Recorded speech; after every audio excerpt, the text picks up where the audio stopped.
We are a family of vertically challenged people. Yes, I'm about 5'5", my wife's about 5 inches shorter, and my daughter is another inch shorter. So it's pretty tough to get in and out of tall vehicles like the Rivian. And already now, our Rivian is in the kneel position, which is kind of a lie. It's not a real kneel position because the Rivian only goes down to its low ride height. It doesn't even go to its lowest position. You can actually go lower on the screen here, so it goes a little bit further down. But so in the low ride height position, or even in the lowest position, it's still plenty high, and it's a little tough to get in and out.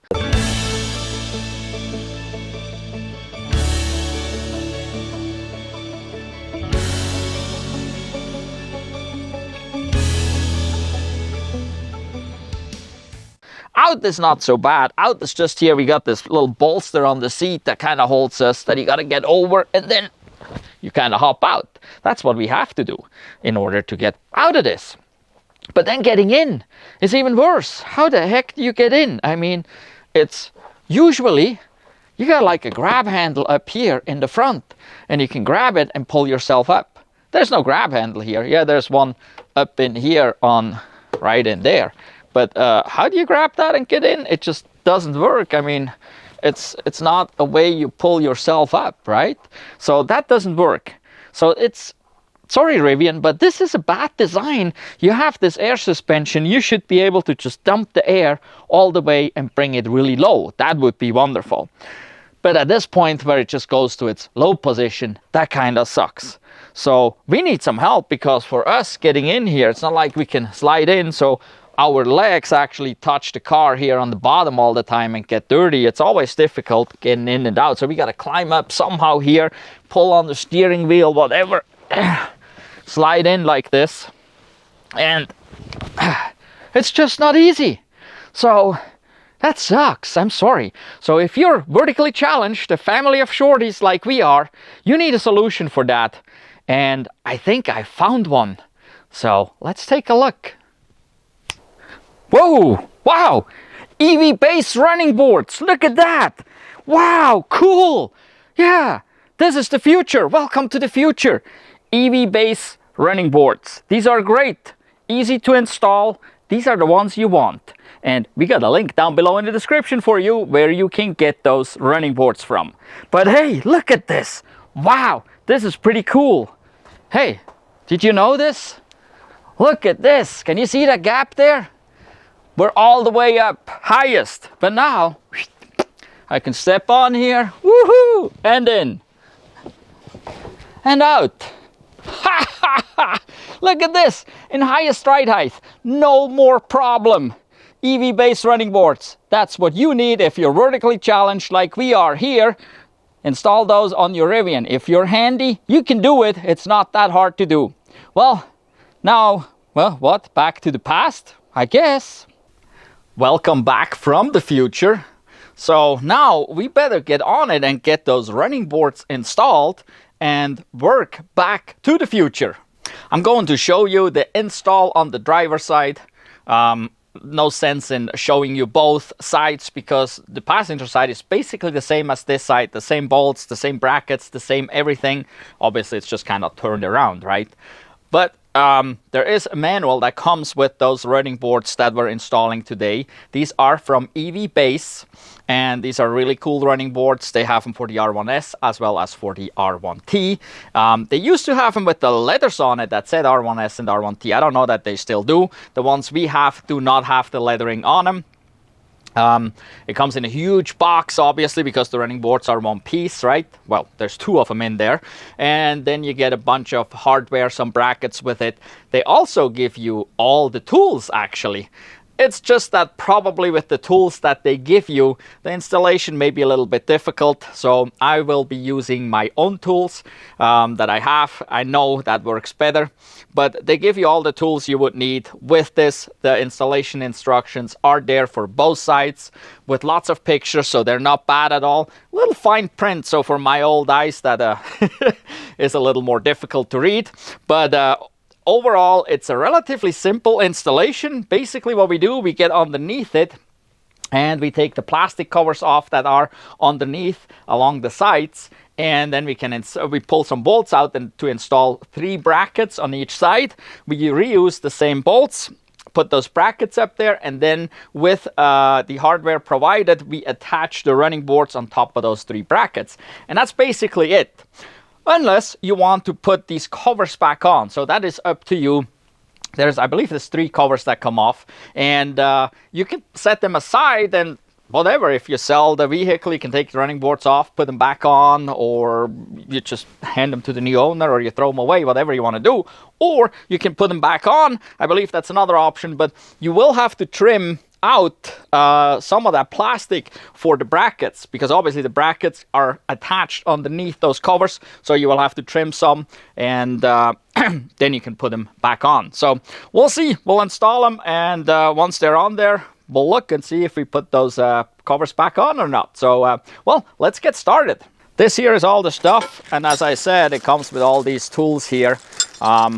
They're not looking too bad. They could come in handy somewhere at some point, actually. There's also a little prying tool, because you will have to pry some clips loose. But yeah, you may want to use those if you don't have any tools. There is a Torx T50, and you may not have that one, so I got a couple of those so I can put them on the ratchet. So I'll probably just be using all my own tools to do this job, and I don't know, maybe I set them aside, I don't know, what the heck. Well, then we got the brackets anyway, and the brackets are nicely labeled. It says on here, like on this one, passenger side. And the brackets are the same, or the 3 on the one side are the same. That one's labeled too. And obviously, you may have noticed, they're in green backs. So passenger side seems to be green. There we got these back brackets, and then here we have the driver side. Again, they're labeled, and we should have 3 of those. Yep, labeled.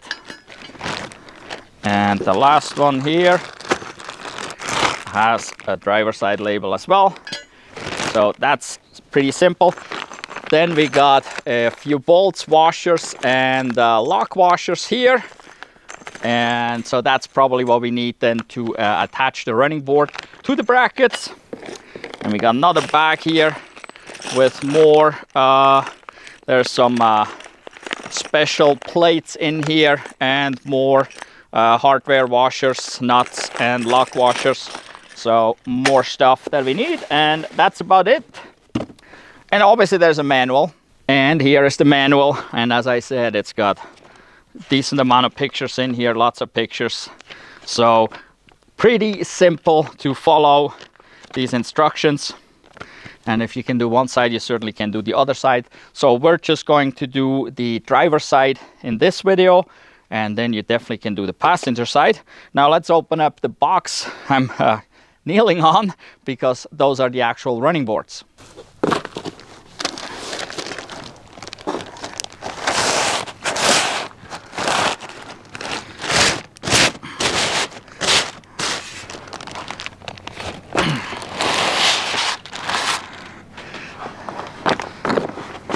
Alright, here we go.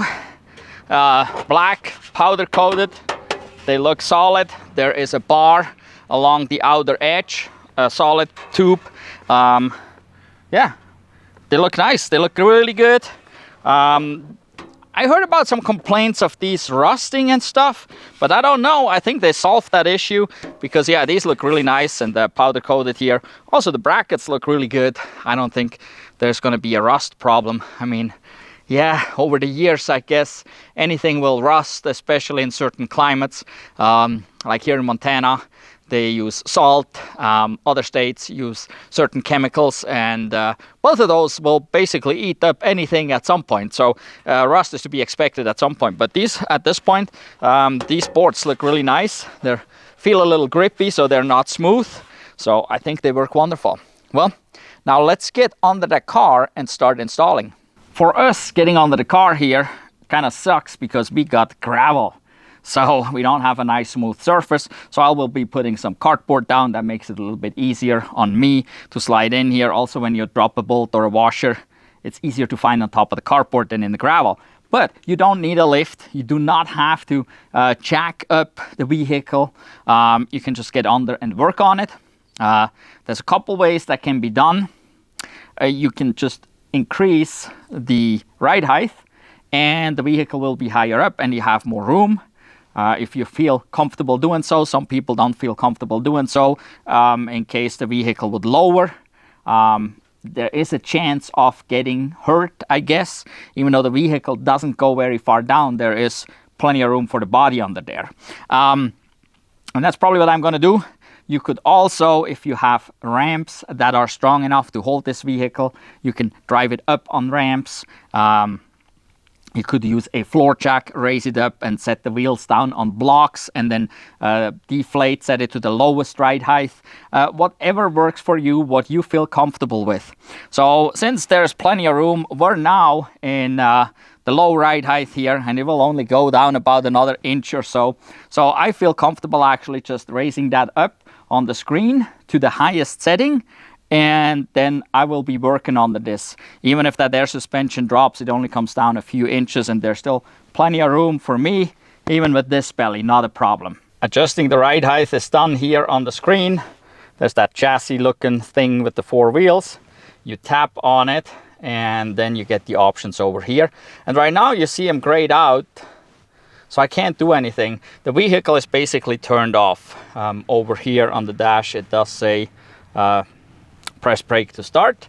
So let's press the brake and now you can see this here came alive and now we can adjust the ride height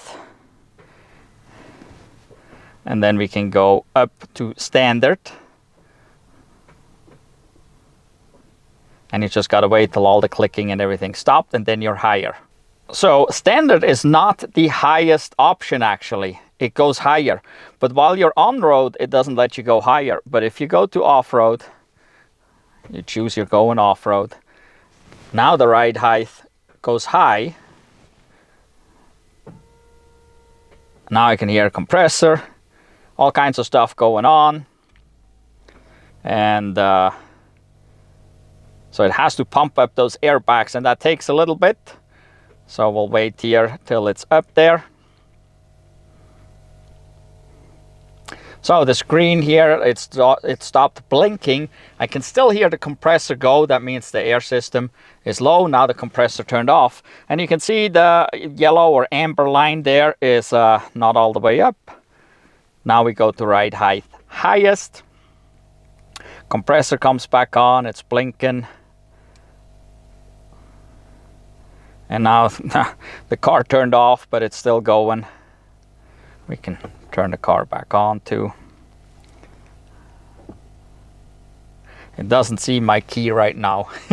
The phone is laying out here on the hood right there. So it doesn't see the key. It's funny.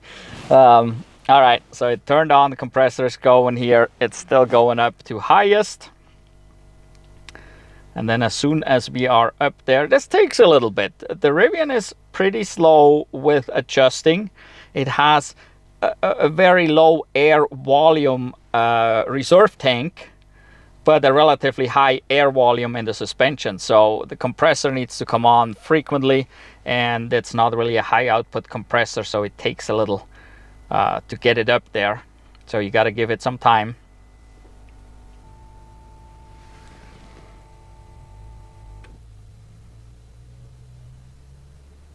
And you may have seen the steering wheel move a little bit.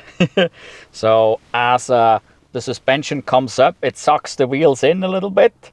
That is just natural to any suspension. That's what happens. And as it sucks the wheels in, it kind of pulled on the wheel here some. But anyway, we are here in highest. And the car turned off again because my phone is out there on the hood. Funny. So, all right, that's where we want it to be. And like I said, I feel comfortable getting under this because even if this drops to lowest, there's still plenty of room for me. It's not going to squish me. But like I said, you could jack it up and put blocks under the wheels to keep it up and then set it down into lowest position, or you can drive it up onto ramps if you have ramps. Or if you have a lift, wow, hey, even better. If you got a scissor lift with 2 ramps you can drive on, wow, perfect. If you got a 2-post lift, perfect. More power to you. I don't. I'll be working out here in the gravel. All right, I think it's pretty easy to see how much higher it is now behind me. Also there, we got a huge gap between the wheel and the fender. So there's plenty of room here to work just in the highest position for the suspension. In order for this video not to be like 2 hours or more long, I did the passenger side already. So you don't have to watch all my struggles. Now I kind of know what I'm doing. And it's really not too bad. And I'm gonna give you some close-ups here. I got the GoPro so I can crawl under there and show you what's going on under there. And I'm pleased to say I reinstalled those plastic panels. I was able to cut that out. That is not too terrible to do. So we'll do that on this side too, so you can see how that is. The manual says you don't have to reinstall them. I guess it doesn't really matter, but I'd like them to be back up there. You don't see it or anything, so for yeah, looking at it, there's no difference. It's only when you're underneath it you can see they're not there. They're just kind of a trim panel. Maybe it helps with the aerodynamics some, I don't know. But I have them back on, and we'll put them back on this side. One very interesting thing that I found is, in my case here, the brackets that are so nicely labeled, driver side and passenger side. Well, I guess the guy that labeled them was from the UK, the United Kingdom, or Australia, or somewhere else where they drive on the wrong side of the road. Because, well, I installed the driver side brackets now on the passenger side. So, well, in case of ours here, we have a left-hand drive, and well, we installed the driver side brackets on the right-hand side. So I don't know. This may be just this one. I noticed there's the green backs, and I kind of noticed in the manual there's some green, so I guess they're supposed to all be nicely labeled like that, and well, it was wrong anyway. So we're installing the passenger side brackets here on the driver side now. But yes, it wasn't hard to figure that out, and it just took a few extra minutes because of that. Another thing is with the tools that they gave you, they're pretty much worthless. I didn't even try them, but you need an impact for that Torx T55. You need an impact of some sort, either an electric or an air impact. I'm using air tools. I'm old-fashioned. I don't have a half-inch impact electric or cordless, whatever. I'm old-fashioned. I got air tools. So I got a compressor sitting here. You can't see that. It sits off to the side here. But you need that impact to get those T55s out. If you're trying to do that like with a breaker bar or something, you're gonna just kill your socket. You're gonna slip, you're gonna scrape your hands open or something. So use an impact. Also, all those bolts have Loctite on them as I pull them out. Loctite is a thread locker so that the bolts don't come undone. And I added some blue Loctite back on there. It doesn't say that in the instructions, but I did. Also, the instructions say put it back on with the impact, and I will be doing that. But if you don't know really how to work an impact without ripping threads out, maybe you shouldn't, okay? Adjust your impact accordingly so that you don't over torque those screws and just rip them out. For me, it's relatively easy. I got a good feel with it. Best would be to torque them, but those Torx 55s, well, it's a little tough to actually torque them because the Torx just kind of sucks in a way. So you can run them up there with the impact, and as soon as it kind of feels solid, you got to be done with hammering with that impact. Yeah, those were about the concerns I had. So, but we'll go through this here real quick. These plastic panels come down relatively easy. So, well, let's get started. Oh, I almost forgot. Safety glasses. Wear safety glasses, okay? There's a lot of crud on top of those panels when you take them down. You get a little dirty. Well, I don't know. Maybe you've just been driving in town and you don't have any crud up there. But for us, well, there's a lot of dirt up in there that comes down. So, but regardless, you're working underneath it, looking up. So wear safety glasses. Now I'm under here and I'm facing the driver's side rear wheel. And right here, this is the panel that needs to come off, and the only attachment point is up in there, and that's a 10mm head screw, which I just have a ratchet here. You could use a small electric impact.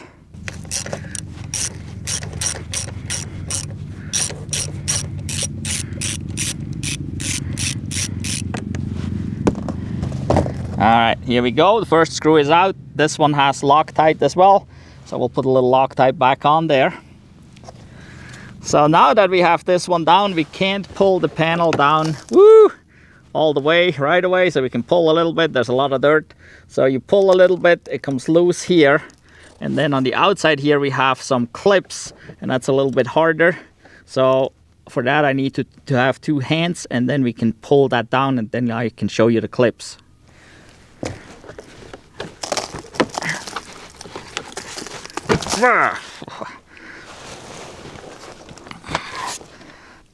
There is all the dirt. There's lots of dirt above it, so wear the safety glasses.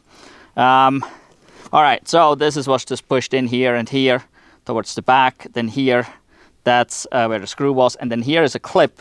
So this is the plastic piece here. The metal clip is still up there, and you pretty much just have to pull those down. You could open the door here. Let me show you real quick.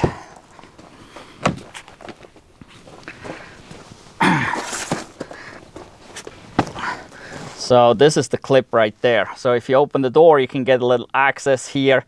The panel comes up to this, but you can kind of get in there with a screwdriver or with that orange pry tool that's in the kit and try to pry this out a little.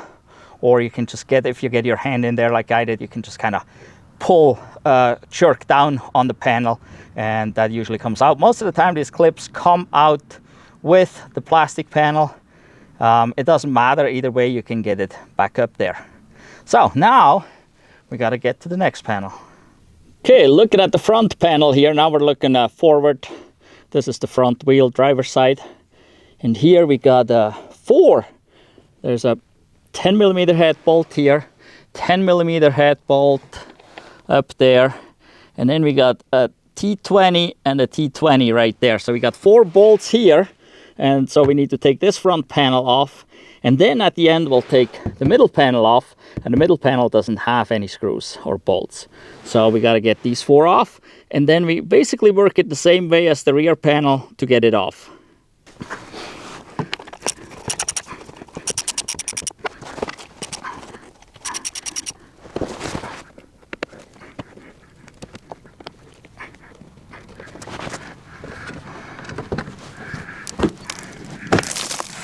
A lot of dirt again. Oh, here we go. We have it down. And so you can see here this time this clip came down with it, but the back one didn't either. It's still up here, so, but that doesn't really matter. But it's easy to get them off. You just kind of got to pull, jerk kind of hard on it. Now the middle panel.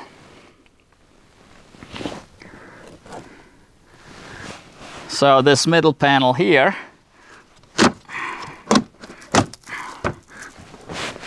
it's just clipped in.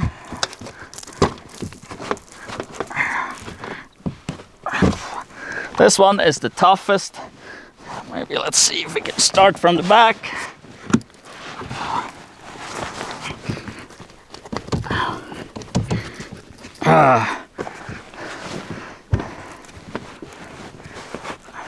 Okay, here I'm going to use a screwdriver. I'm going to open the door, and I'm going to get in here from the side with the door open.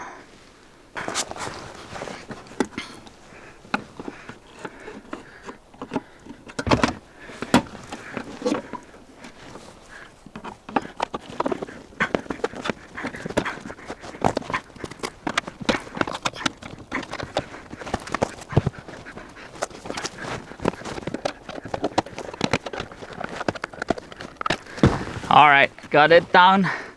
Passenger side was almost easier. On the passenger side, all these little clips came out with it. And in some places here, it ripped some of the plastic out, but that should still stick. We got a little piece of plastic here. That unfortunately happens. Yeah, this side was much stickier than the other side, but now we got it off. So we got the three pieces down. Now we need to find the bolts that we need to undo to install the brackets. The manual shows the bolts that you need to undo, but as I said, the brackets were wrong, so we're installing passenger side now on the driver side. Also, the very front bracket out of the three, on the other side, there it stated it has a 15mm head bolt, but that was not the case. It was a 17mm head, just like the other two brackets. So there may be something that doesn't match your R1 perfect. There have been some changes since the production started.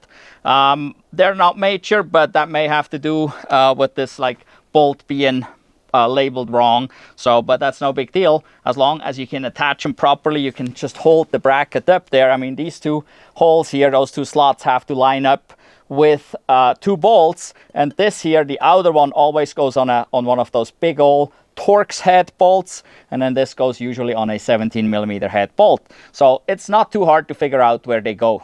The outer slot of the bracket always goes on one of those bolts, and then the inner goes on something like this here, right? And you just have to figure out where they go. And if we hold this up here, put the outer right there. So now we see this one here goes on that, and this one goes on there. So this is the front bracket. And now you're looking forward, it's like, whoa, this is way too far back. So, well, if we try here, this don't fit. And if we try there, this don't fit. And actually, if we look here, this fits perfect. So if we go now outside here, now you can see the bracket is here and the door is here, right? So we come out about in this area. That's about where we step onto the bracket. So the bracket doesn't need to be there. The bracket needs to be here, then the middle bracket somewhere here, and then the rear bracket about there, not at the very back either. So this is the correct location, and that's how you can easily find it. Or you can look in the manual and go according to that. But as I said, there was something not right here in the front because it pointed out a different bolt. I'm going to mark the bolts.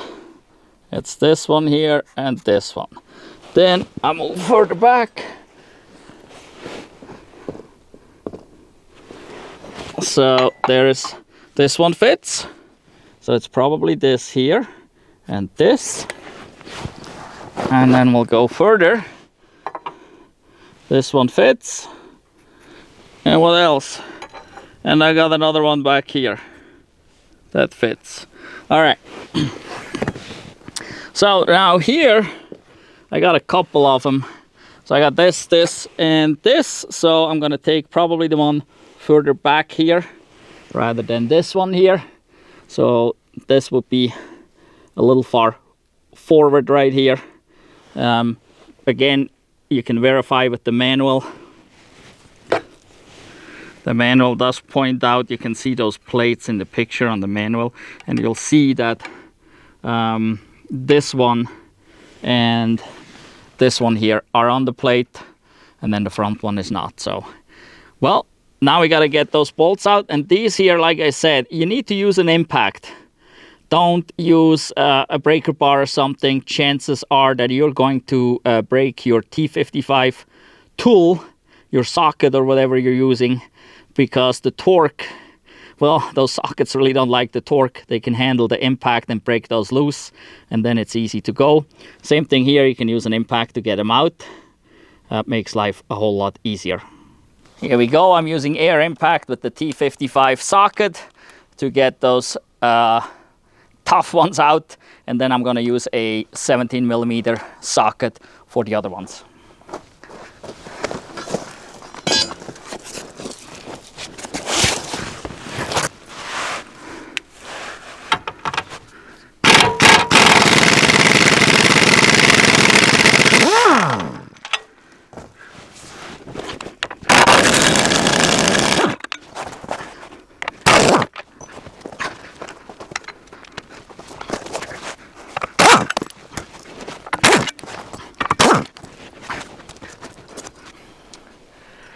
So now we got the 3 bracket locations. Now we need to install those brackets.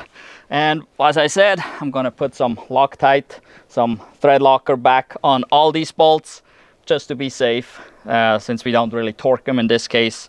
Better be safe than sorry.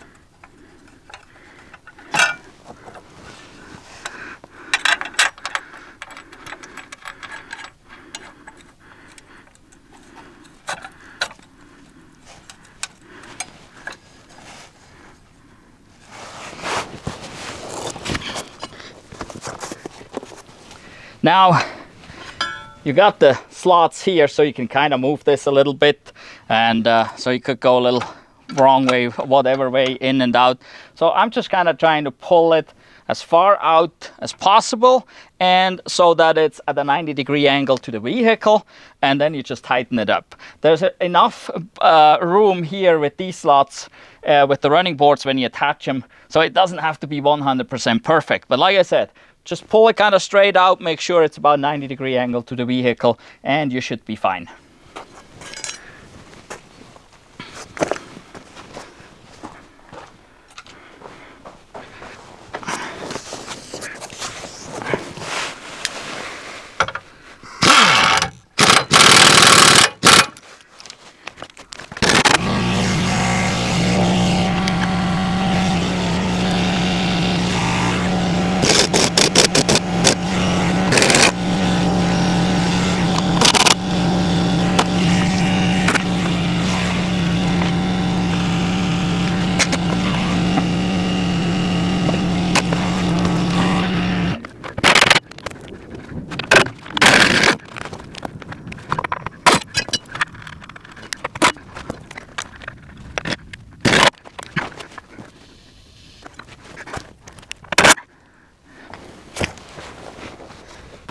There it happened.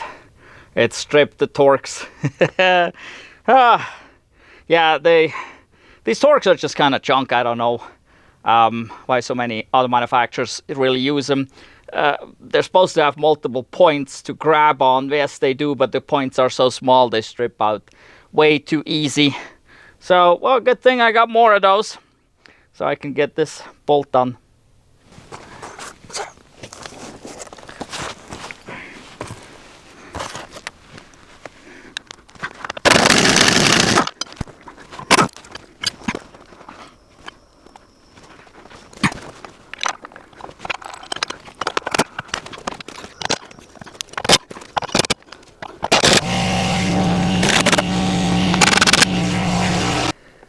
This is how that looks now here. This is the rear bracket. We got the middle bracket here. And this is the front bracket right there. So yeah, they just, you need to get the right bolts, right? And that's how this looks right now. Now that I finally got the 3 brackets in place, the middle one giving me a hard time, or, well, looking from the bottom up, it looked different than from the outside, and I was mistakenly going to place it up here rather than there. So, but I realized it before it was too late, so I just swapped it to the right spot, which it makes sense to be there because right here in this area is where the driver will step on it. So we're almost between the brackets, and then right here, basically this is the area where the passenger will step on it. So it's supported in the right spots. So now if you don't put the plastic panels back, you would put the running board on here right now. If you are putting the plastic panels back, you want to wait with the running board because it's a little tricky to exactly find where to cut, and it's easier if the running board's not in the way. Then you can play with that, with the panels, and kind of mark them and then cut them, and that's what we're going to do now. So the middle panel goes under the rear and under the front panel, right? And then we have the front panel that goes over, and the front panel and the rear panel, they have screws, so they go in a more fixed position. So it's best to start with one of those. On the other side, I actually started with the front panel, and that worked out pretty well. So I'm going to do the same, because the front panel will get a cut, and then these two are cut right here. And then the rear panel actually does not get a cut. I think in the manual it looks like each panel gets one cut. They're not marked, they don't give any measurements, but so it gets 2 cuts on here, 1 cut on the front and none on the rear. So I'm going to start with the front panel here and hold it up there, and then we can see about where to cut, and I show you how I cut it. There are different ways to do it.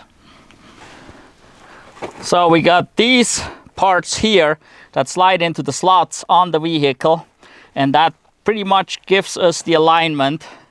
So I'm there's a little play in those slots, but that's how I line it up right now.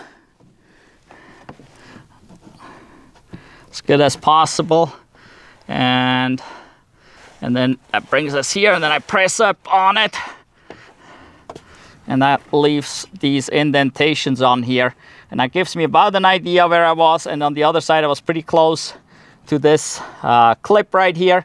And that seems to be about right, being somewhere close to these clips. It is a little tricky. You gotta kind of eyeball it. But there we go. Yep, that seems to work.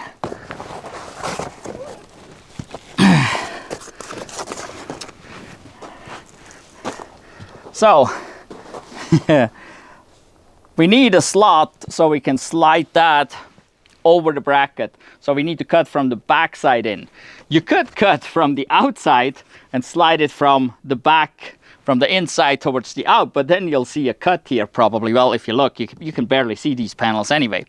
And well, go in the other direction, your cut may be much shorter, but it's not as neat. You don't want to cut out here where it's possibly visible. So we're going to cut from the back in all the way to up here. So it's going to be a long cut, and the cut needs to be at least the width of the bracket.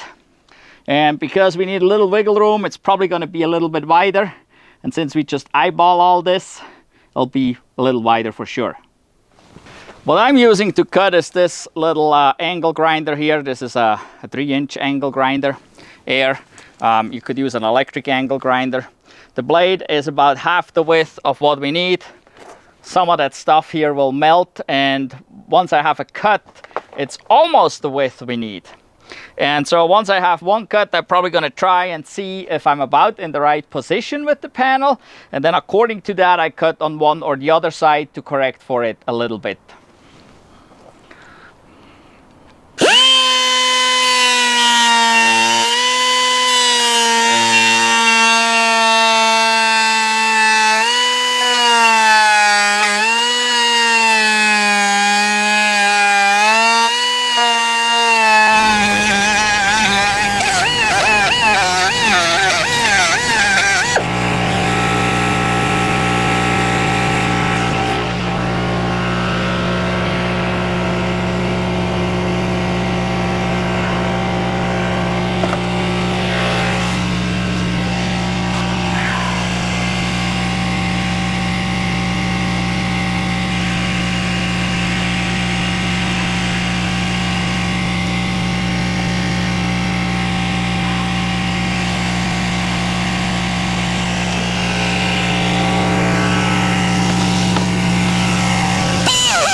All right, the panels are back up there.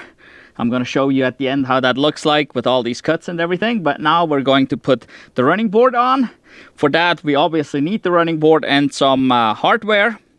And with that hardware, they say you should put some of it on here and then put the running board on top of it or something like that. That doesn't really work. I found that if you grab the running board, put it on here, and then slide the hardware in from the bottom, that is probably your best bet. Also, there's going to be 2 nuts per bracket, and on these nuts, even though they have a lock washer, I'm going to add some Loctite to it, that thread locker, just to be safe. So, well, let's get this running board on here.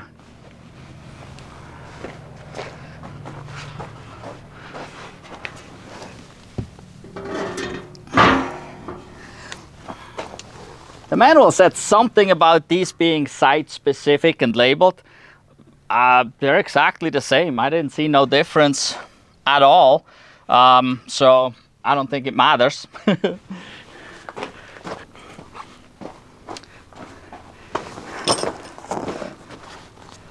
All right, so these little brackets here, these things here.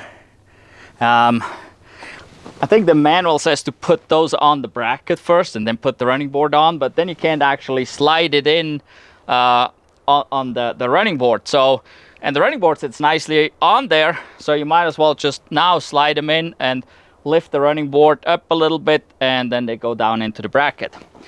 And I'm going to put a little bit of thread locker. You can put it either on here or on the nut, whatever you want to do. Or don't put any. They don't say to put any. Basically the lock washers should take care of that. But heck, better safe than sorry. So I'm putting some of that on. And now I got to slide those brackets in.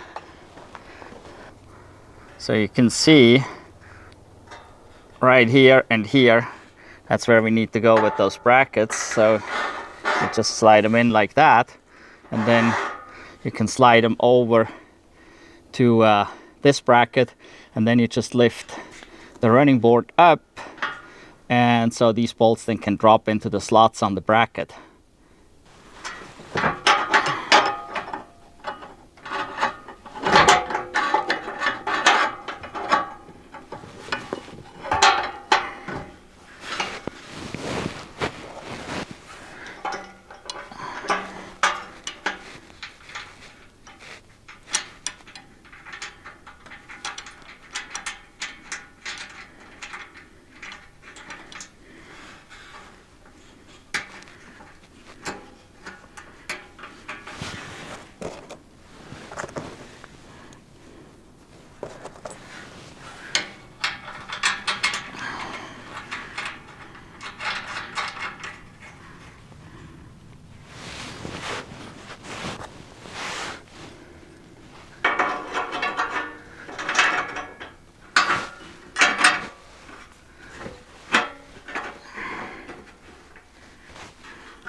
Just put all the nuts on and keep them loose, so you can move your board around to the location where you want it. And well, that's up to you where you want it. You can slide it far back, you can slide it far forward, you can center it. So what you want to look at maybe is towards the front here. We're not stepping out, the door is somewhere here. So the board could be a little bit further back rather than further forward, but that is up to you, however you want to do that. And how far out, that's up to you too. I pulled it out as far as I could on the other side. I think that makes sense. And I think I lined it up towards the back here, about right there, with this little mud flap. I'm gonna go check real quick on the other side, but I think that's about how I have it. Then I'm gonna put it in about the same position, and then maybe you want to look from the back or from the front of the car and see if it is sideways, how far in or out it is. It may be too far out in the back or too far out in the front, so you just adjust it. It's just a visual. Measurements are almost impossible because these plastic parts are not perfect. There's nothing perfect on a car anyway. So you want to make it visually appealing to you. So just look from the back, look from the front, and kind of match the two sides however you want it. That is how it is, and that's how it's supposed to be.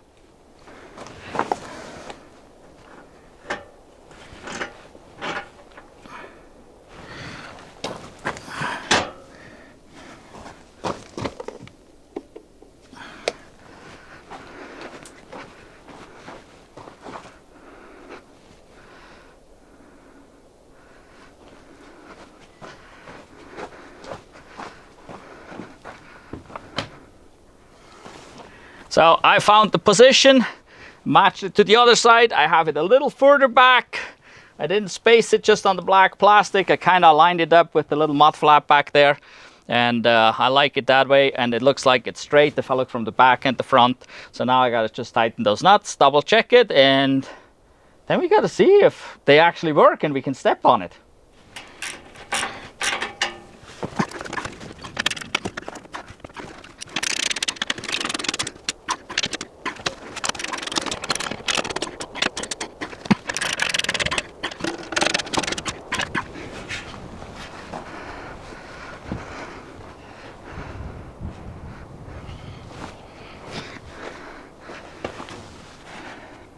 Okay, they're on. Now I'm gonna get you a look from underneath so you can see how those panels look like, but I think it's pretty decent. You can't see that anyway. And well, heck, then we're basically done.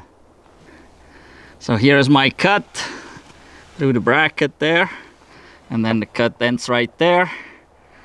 And this is a little flimsy here.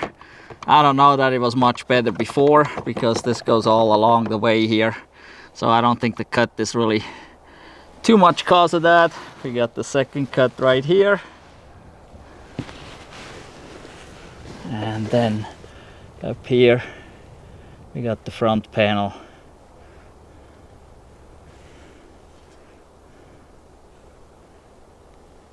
And this looks pretty clean. It's pretty clean install.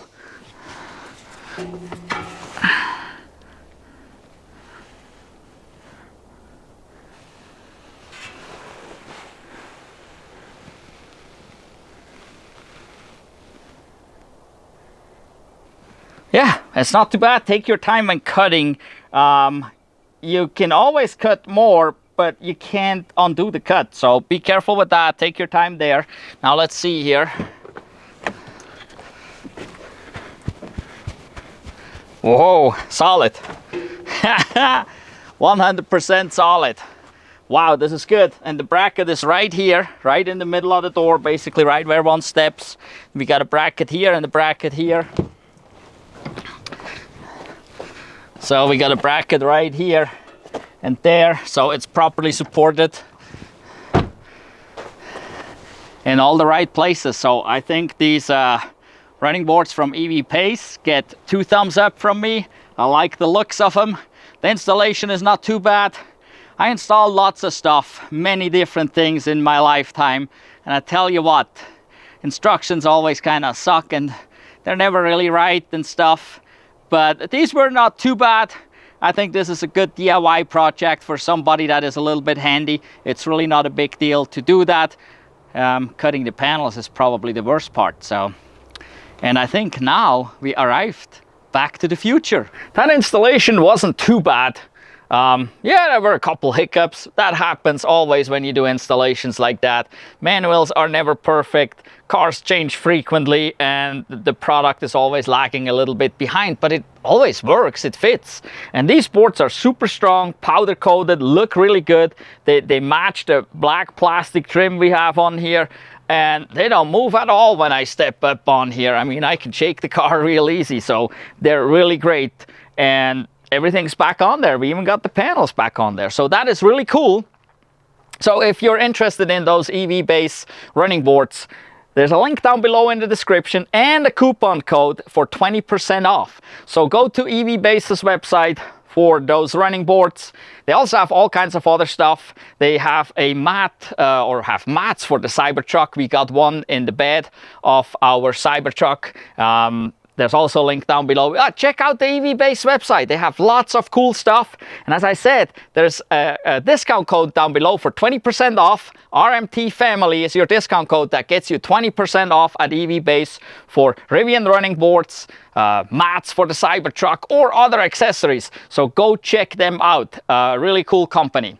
Well, that was it for today. Basically, now all the struggle is done and the running boards are on. My wife is going to be super happy. My daughter's going to be super happy. And I'm super happy because it's really cool.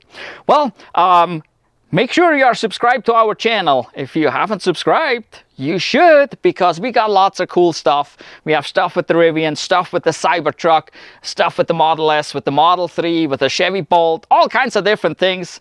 Some fun things, road trips in the summertime, road trips in the wintertime. We got tons of videos, so go check them out. Make sure you're subscribed. Make sure you hit the notification bell so you don't miss out on any of our future videos. And don't forget, anytime you watch one of our videos, please give us a thumbs up right off the bat, right in the beginning. That gets that YouTube algorithm going and will show our videos to more people. And so hopefully more people transition to electric vehicles, because it's really the way to go. It's beneficial for all of us. Also for the pocketbook. So yeah, we love EVs in this channel, and so yes, make sure to give us a thumbs up for every video. Make sure you are subscribed, please. And well, if you want EV accessories, go check out EVBASE. There is a link in the description. With the discount code RMT Family, you are going to get 20% off. In any event, thank you for watching. Goodbye.